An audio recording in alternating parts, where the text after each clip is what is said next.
The following is a special presentation of Fox 31 and our ongoing commitment to the military, serving those who serve. Men and women of the United States, this is a momentous hour in world history.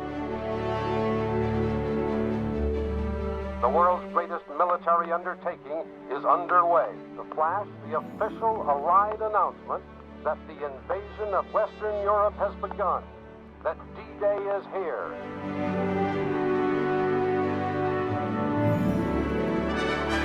The eyes of the world are upon you. The hopes and prayers of liberty-loving people everywhere march with you. They are moving in from the sea to attack the enemy under a mammoth cloud of fighter planes, under a ceiling of fleeting shells from Allied warships. A large proportion of this assault is believed to be in the hands of American men. You will bring about the destruction of the German war machine, the elimination of Nazi tyranny over the oppressed peoples of Europe, and security for ourselves in a free world. Casualties in this mammoth operation, in the subsequent drive inland, may reach a dreadful toll. Your task will not be an easy one, but this is the year 1944. The tide has turned. The free men of the world are marching together to victory. We will accept nothing less than full victory. Good luck, and let us all beseech the blessing of Almighty God upon this great and noble undertaking.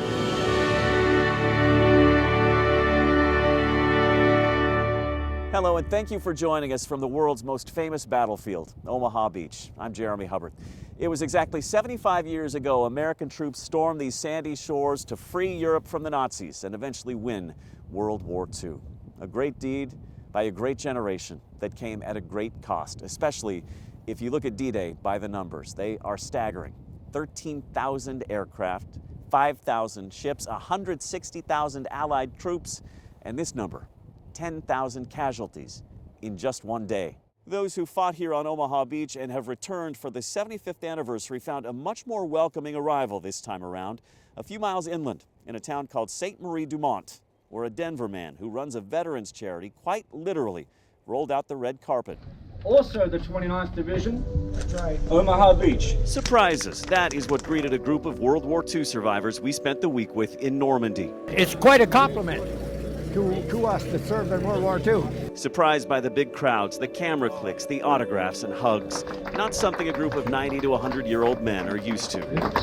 We wouldn't be dancing like we do if it wasn't for guys like this. So.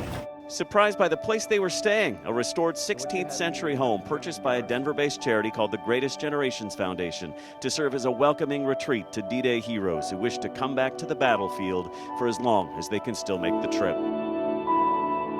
Through this building and what we've now built in Normandy, not only will it serve a large number of veterans that still wish to come back to France, it's also going to be the birthplace of how we're going to perpetuate their legacies.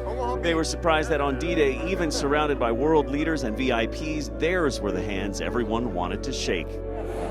Thank you, President. For 100-year-old Floyd Wigfield, the surprise went even further. He knew something was up when he was whisked away to an airport in Normandy and the president's limousine was parked out front. Floyd, are you excited? Yeah. Turns out a private ride with administration officials aboard a government helicopter to the 75th anniversary ceremony at Omaha Beach was yet another surprise. The men behind me will tell you that they are just the lucky ones. These are the welcome surprises these heroes deserve because of the less than warm welcome they got the first time they came here. 75 years ago, they were part of one of the world's largest military operations. June 6, 1944. In the overnight hours, guys like Eugene Doc Deibler jumped out of planes behind enemy lines. I landed about 100 yards back that way and had a good landing, a good jump actually, probably better than most guys. Meantime, the most aggressive amphibious attack ever was about to unfold on the coast of Normandy, an armada of ships and soldiers bound for war at 6:30 a.m. Bradley wanted us to swing over and go to Utah Beach, because Utah Beach was open already. Guys like the Coast Guard's Frank DeVita aboard those ships. His job to lower the front door on a Higgins boat, kind of like this one, exposing all of the men aboard to a barrage of immediate and deadly gunfire. A few miles away on Utah Beach, guys like Floyd Wigfield were fighting their way onto shore. The Rangers were already there, and this was 9 o'clock when I hit right here. In the battle that followed, he was injured when shrapnel from an artillery blast hit him in the head. That's the reason I can't hear. For some, the invasion was nearly over when it started. Dennis Trudeau was on the ground for about 10 hours on D-Day. That's it. He was captured by the Germans after parachuting in and held prisoner of war at a labor camp for most of the next year. Well, I weighed 135 when I was captured, and I weighed 85. So about 50 pounds, I imagine. Nothing but skin and bones. Many of the D-Day survivors who traveled back to Normandy haven't been here in 75 years. They never expected to come back here in the first place. Surprised to get a welcome like this, which is exactly why this charity did this. Timothy Davis of Denver runs the Greatest Generations Foundation. Over the last 15 years, they've returned hundreds of World War II veterans back to the battlefields where they served. He wants to reconnect these great men with their youth, give them one last moment of recognition, and educate younger generations about D-Day. It's why he spent the last 4.5 years renovating this home in Normandy, so the heroes of D-Day can come here one last time, relax, and relive the most pivotal moment of their lives. The accommodations, the warm welcome, the feeling of being back here one last time, they are all surprises in a week that's been filled with them. A warm welcome back to Normandy for the heroes of World War II, thanks to a Denver veterans charity. There are a lot of veterans who could not make the trip to Normandy because of their age, many of them pushing 100 years old. But they still have amazing stories to tell, including a Milliken man we recently talked to named Richard Mann. You're looking at 98 years of grit, hardship, and heroism. Proud to know a man that's seen and been through so much. He's a survivor. Whether it's the Dust Bowl, then obviously surviving the war and maintaining his sanity after going through all that. And nothing I can imagine going through on my own. Noon on D-Day is when we were the 29th Division. On June 6, 1944, Richard Mann was part of the 2nd assault wave on Omaha Beach. Our biggest enemy was the weather. We couldn't find a place to land. Surrounded by the dead who came just a few minutes before him, he was on board one of these rhino barges. Just before that rhino barge landed, a shell come over the top, and I was sure I was hit. I crawled under that truck, and something hit me. And I thought, oh man, it was going to be blood. Actually, there was no damage whatsoever. What I thought was blood was grease off the bottom of the truck. But I didn't know that. I said, I'm hit. We laughed. That was crazy, you know. that crazy guy thought he was hit, but it was grease. His grease that he'd wasted on the bottom of the truck. Humor amid heartache. Somehow, he made it off the beach that day. Then came the Battle of the Bulge. And then, at war's end, finally, he came home. Well, we were married in 1949, so... Decades of marriage followed, along with 7 children, and a lifetime of lessons learned at war. I learned right away, don't let it get you. He doesn't sweat the small stuff. He knows what's important and doesn't get hung up on things that don't matter. A D-Day hero who made his country proud 75 years ago and made his family proud each and every day since. Oh, I'm very proud of him. I couldn't have asked for a better dad.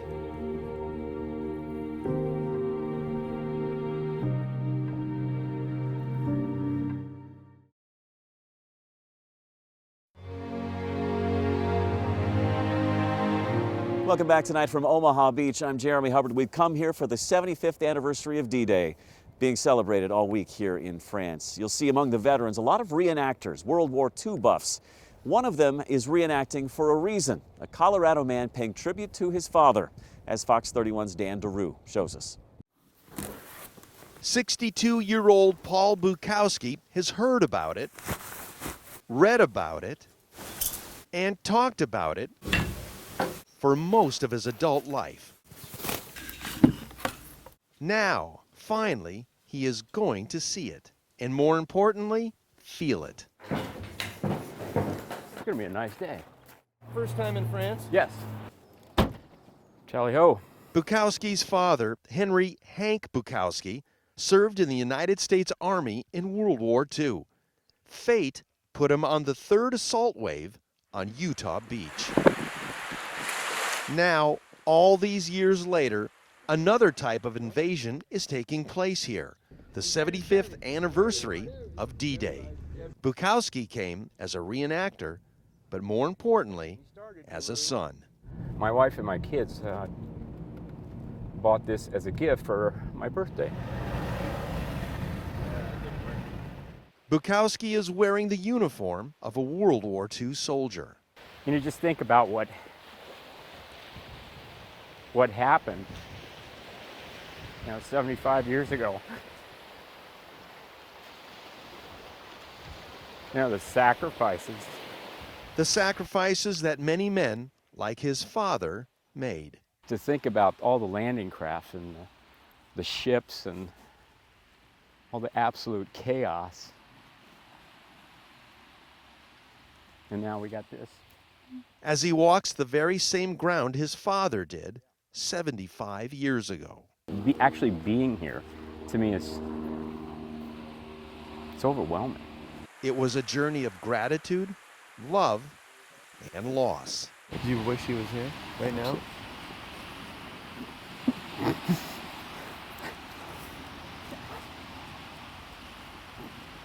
Yeah, I do.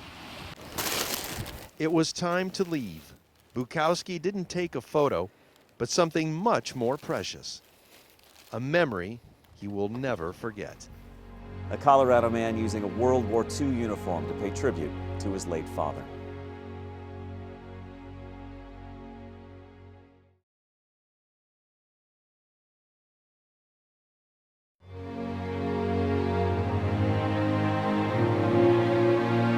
Welcome back tonight from Omaha Beach in Normandy, France. I'm Jeremy Hubbard. As we said, we've come here for the 75th anniversary of D-Day. Lots of Colorado veterans have come here too, and it turns out some objects from Colorado have made the trip, including an historic flag.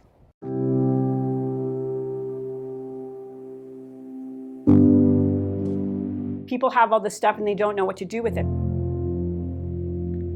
In this Colorado Springs warehouse called Heritage Arsenal. We are a company that works with military museums and institutions into kind of how to best make use of their collections. They preserve uniforms and medals and the stories of the soldiers who wore them. This is a Second World War issued uniform. But even in a room full of priceless artifacts like this bloodied Third Reich flag used as a tourniquet by a wounded German soldier near Omaha Beach on D-Day. He was treating him, pulled off the flag which had been the pressure dressing and put on a new clean one. Even among all this history, this tattered flag stands out.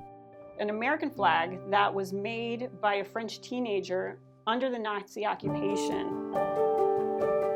The stitching is imperfect, the stripes slightly flawed. And if you look at the stars, they were actually hand-painted. But the story is unblemished. The hope of that generation and what they were going to experience after the liberation, is literally manifested in that flag. For 4 long years, France was occupied by the Germans. During that time, a young French girl sewed together her hopes for the future with rags of red, white, and blue. Like so many around her, she was just a scared child, confused about the war, desperate to be saved, certain the Americans were on their way. When, the French people thought of liberation, they thought of Americans. To imagine her as a little girl, probably some of her first memories were only of the German occupation. Heritage Arsenal got the flag a while back, and they're taking it to Normandy, France for D-Day, back to the town where it was made more than 75 years ago.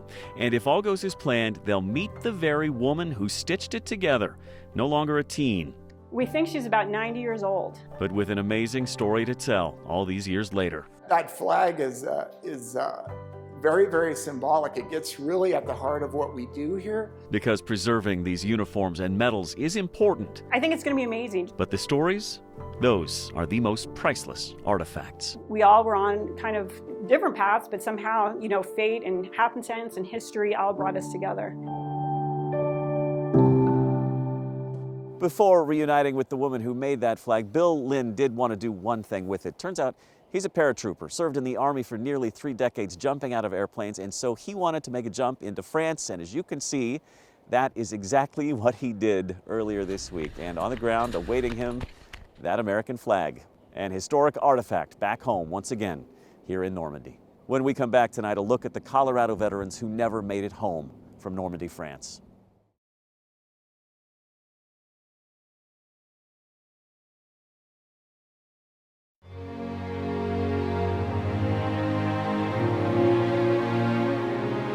Finally tonight from here on Omaha Beach in Normandy, France, we've talked a lot about the veterans who returned here for the 75th anniversary of D-Day, but we haven't mentioned much about the Colorado heroes who couldn't be here. They never made it home the first time. On a cliff above Omaha Beach, where so many of them lost their lives, you'll find them lined up in formation. More than 9,000 American heroes laid to rest in the peaceful and pristine Normandy American Cemetery. Most died on D-Day or in the battle that followed. And about 100 of them are hometown Colorado boys.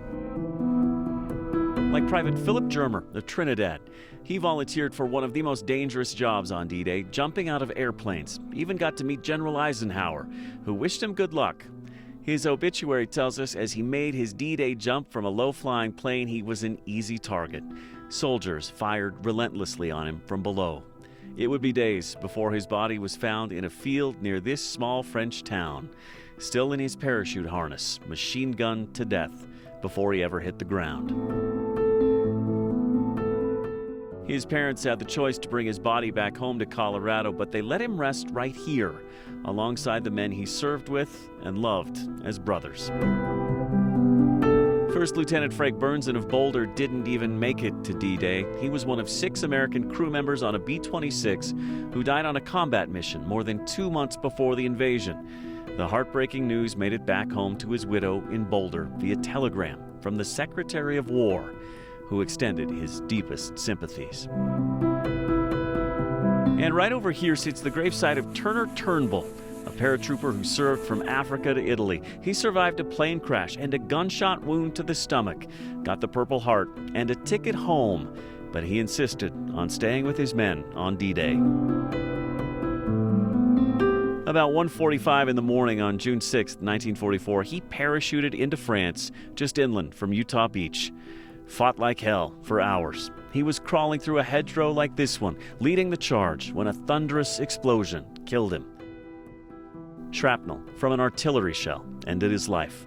One author said Turnbull not only belongs with the brave, but is among those who saved the invasion.